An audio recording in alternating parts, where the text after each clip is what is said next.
came to Dartmouth Health following top leadership roles at Leahy Health, Atlantic Health, and Association of American Medical Colleges. How do you feel these roles prepared you to assume the president and CEO role at Dartmouth Health and handle the many unprecedented challenges that came with the COVID-19 pandemic?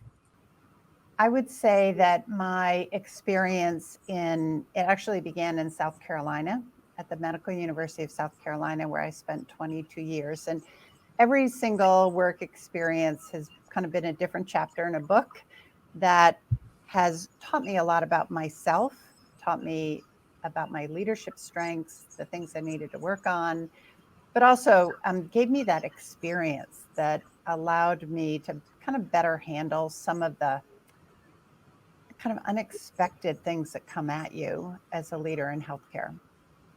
So at the Medical University of South Carolina, I was chairman of the anesthesia and perioperative medicine department and senior associate dean and VPMA of the hospital. And it was a great opportunity because it was in 1998 when we were really embedded in recovering from the Balanced Budget Act, to really understand about the pressures on healthcare systems and the different revenue streams. And I remember I did a total kind of transparency effort to have everybody really understand the challenges that we were facing. And I think it was the first time that a lot of the clinicians had actually seen the entire budget of the college, the hospital, and the practice plan.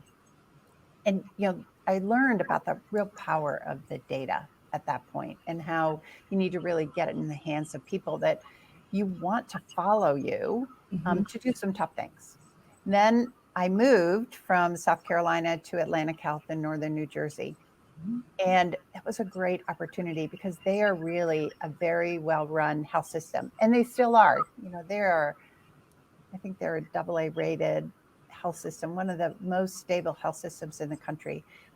And I was able to really see really good business practices and great leadership practices and kind of adopt them as I moved to other opportunities. After 8 years, I went to the AAMC. It was great. I learned a lot about policy, how we create policy in DC, the importance of the regulatory perspective. I went to MedPAC, where I kind of sat and tried to absorb what the impact would be on our members. And I actually got to look under the hood in every single academic medical center in the country, because we have this huge database, but we also have a group of leaders who participate in the Council of Teaching Hospitals. I always knew I wanted to go back to operations, so I left there after 6 years and went to Leahy Hospital Medical Center. And I've always loved the clinic model, where it's really a physician-led organization. And Leahy is one of the original clinics. After that, however, the job became available at Dartmouth. Now, Dartmouth Hitchcock Health, which is now called Dartmouth Health after our rebranding last month. And you know what? I was a scholarship student at Dartmouth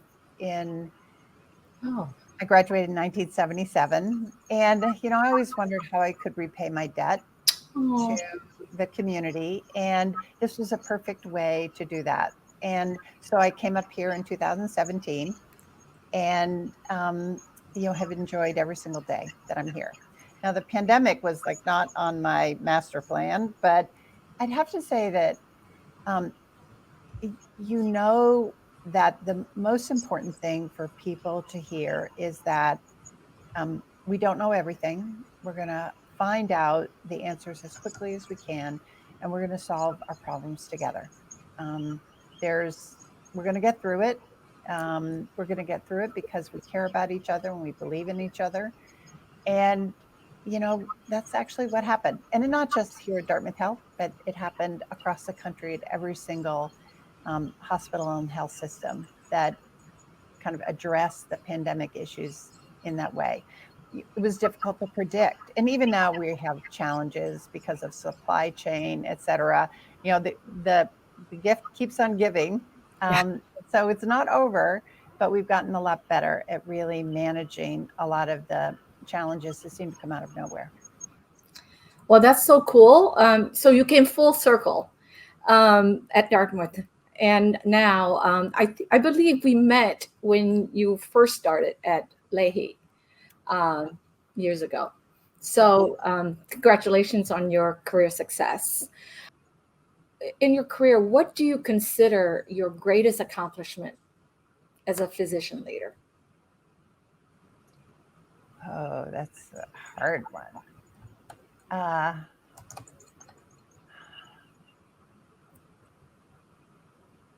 That's a tough one. I would say my greatest accomplishment are the women and the men that I've mentored, invested time in, given them my confidence, and they have achieved incredible things. I remember when I was at the AAMC, I took a young 24-year-old woman and put her in charge of our bundled payments for care improvement task force. And that young woman went on to be recruited from us by CMS, and then recruited from them to Blue Cross Blue Shield. And she is just a superstar. And at that time, there were some of my senior team members that said, "Really? Are you sure she's ready to do this?" And you do have to recognize that some people have both the drive, the intelligence, and the maturity in order to be successful. You know, she could have not been successful, and that would have been okay as well. Right.